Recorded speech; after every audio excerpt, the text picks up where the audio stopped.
Hi everyone. Hi everyone. Today I'm going to be talking about the revolution and how it changed my life and where I got where I am today and how I am as far like how I got to the mindset that I have today as far as the Constitution and my feelings toward Dr. Paul as being the best choice for the presidency, and we didn't get him, and I'm disappointed about that. It all started in like 2008. I was just like everyone else. I was very apathetic toward politics, very apathetic toward government. I didn't care. I was paying attention in 2008 strictly on the reasons because Barack Obama was running for president and he was going to get there, and this could be historical. So I was watching the debates between the Republican Party, and I started taking an interest in politics just because it was happening. And I was flipping through the channels and I saw Ron Paul talking on in one of the debates. And I actually caught like just a little bit of it where he was talking about the Constitution and saying that we need to start paying attention to the Constitution. I'm not exactly sure what he said particularly.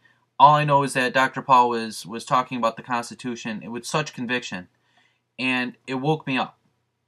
And so I started looking at this guy, and I started watching videos of him on YouTube, and I started paying attention to all the different things. I've read a couple of his books because of it. I highly recommend this book.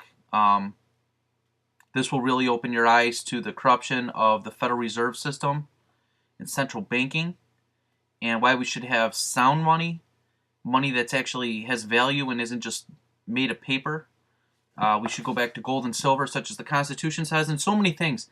And he just opened my eyes to the corruption of government, and he just opened my eyes to just the Constitution and how far from that we are. And it woke me up. And ever since then, I've been talking about to my family members. I've been knocking on doors up and down my street. They all know where I stand on Ron Paul.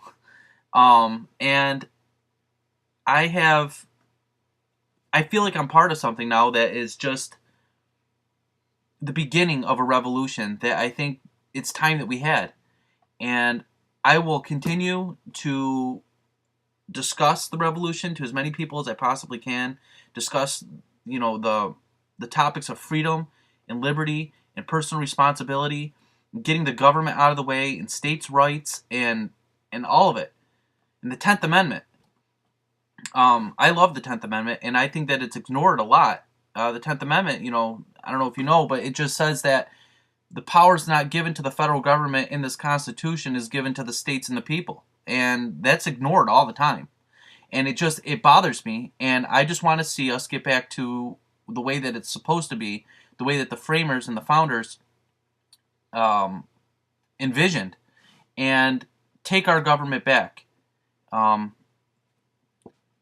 that's pretty much what the revolution's done. I was never anyone that even cared about politics. I was never even one to read books, for that matter. I never read. I hated reading, and all of the stuff that's happened to me since 2008 has opened my eyes and just made me understand that it's time that we change this country. It's time that we go back to the Constitution.